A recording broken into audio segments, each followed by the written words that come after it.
আমি দেশি মুরগি রান্না করব, কিভাবে রান্না করব আজকে আপনাদের কাছে শেয়ার করব। হ্যালো এভরিওয়ান, আসসালামু আলাইকুম। রুমিজ ব্লগে আপনাদের ওয়েলকাম। আশা করি আপনারা সবাই ভালো আছেন। আলহামদুলিল্লাহ আমিও ভালো আছি।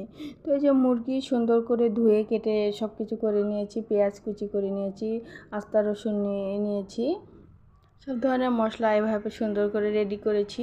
পেঁয়াজ কুচি করে এই যে পেঁয়াজগুলো একটু ভেজে নেব, তার সঙ্গে রসুনগুলোও দিয়ে দিব, দিয়ে এভাবে ভেজে নেব।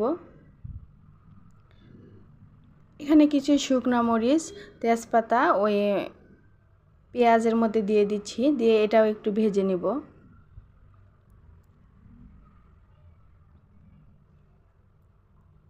আদা রসুন বাটা দিয়ে দিচ্ছি। এখানে সব ধরনের পরিমাণ মতো মশলা এখানে অ্যাড করব। তো আদা রসুন বাটা দিয়ে দিচ্ছি,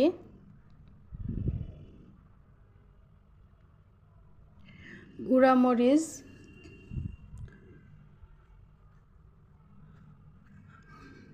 মরিচ, পরিমাণ মতো দিয়ে দিচ্ছি, লবণ পরিমাণ মতো দিচ্ছি, জিরার গুঁড়া, ধনিয়ার গুঁড়া, সব কিছু এখানে পরিমাণ মতো দিয়ে দিচ্ছি।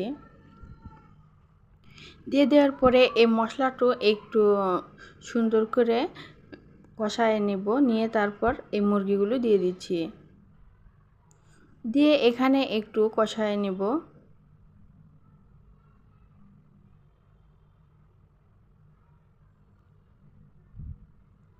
এই যে এভাবে কষায় নিচ্ছি। এখানে একটু পরিমাণ মতো পানি দিয়ে দেব।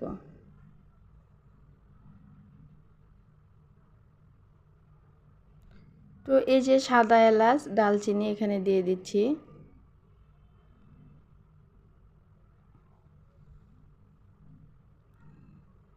এখন ঢেকে রেখে দেব।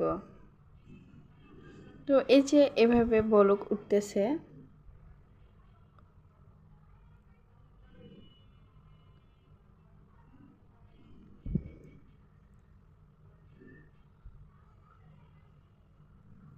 এখন একটু পানিগুলো মরে গিয়েছে, তারপরে এখন আলুগুলো দিয়ে দিচ্ছি, দিয়ে একটু কষায় নিয়ে পানি দিয়ে দেব।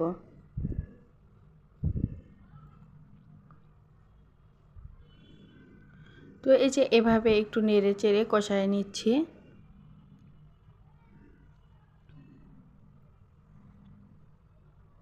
কষায় নেওয়া হয়ে গেছে, তো একটু পানি দিয়ে দিচ্ছি যাতে আলুগুলো একটু সিদ্ধ হোক।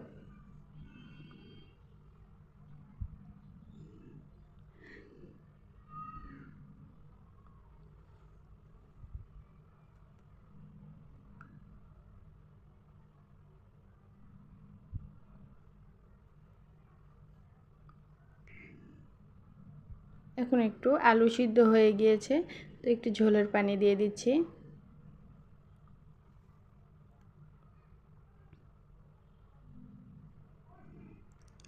আমার রান্না প্রায় হয়ে গিয়েছে, এখন খাওয়া দাওয়া করার জন্য রেডি হয়েছি। এই যে আমরা এখন খাওয়া দাওয়া করতেছি।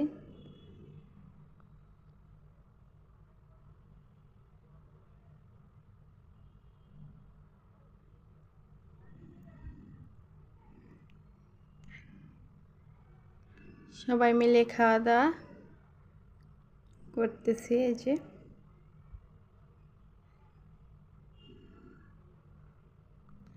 আয়াত লেগ পিস ছাড়া ওর চলে না, এই জন্য ওর জন্য লেগ পিস। প্লিজ বন্ধুরা, আমার এই ভিডিওটি ভালো লেগে থাকলে লাইক, কমেন্ট, সাবস্ক্রাইব করবেন। আল্লাহ হাফেজ।